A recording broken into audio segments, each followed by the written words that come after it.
low-level witches, I mean, sometimes their stuff does actually happen, etc. It's very similar to, somebody who's starting out in the spiritual life. When they first pray, they might get a few things here and there, but it's not until they really become saints that it becomes more Mm, effective. mm, These low-level witches, those witches tend to be somewhat public and out in the open about their witchcraft. mhm.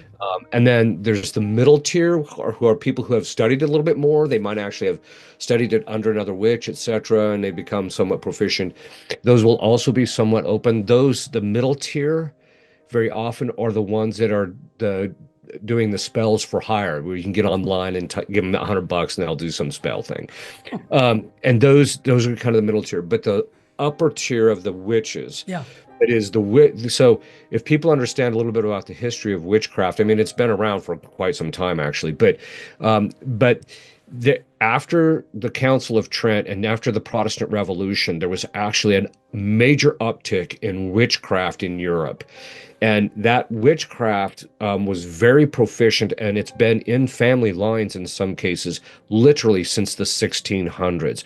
So these are people who actually, and that the knowledge about how this stuff works and what to do and what not to do, and the actual fact that they're using demons to do this is actually known by these people. So their knowledge of how the spiritual structure of these things works is almost on the same level as mine is. And so you have this, and those particular people, they are not the type of people that are going to be out there and say, "Hey, I'm a witch." They don't do that kind of a thing, because they know that if you're a witch, you can also become a target.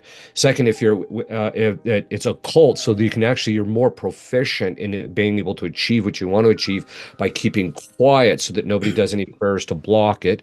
And they're also a cult in the sense of you're never going to know. I mean, literally, it could be your next door neighbor who looks great, which, by the way, I'm not suggesting that people should be worrying about their next door neighbor, but Yeah. it can literally be somebody who's the judge on the bench, Wow. a police officer. It can Yeah. be somebody sitting in the pew next to you at church. Yeah. And these are people that are so high level, their level of proficiency is, because I've known of a couple of them, I should say. I knew one, in one particular, she lived in the central part of the United States. Her ability to pull off ritual stuff was unbelievable. The communication she had with the diabolic is no different than you and I talking right now, Wow. Terry. It was Wow. on that level. Yeah. And so, almost like Padre Pio and his guardian angel Yeah. kind of level. Sure. It was that type of a level. And those, when they curse somebody, there's a high level of proficiency. It's likely to occur unless the person themselves is keeping themselves protected.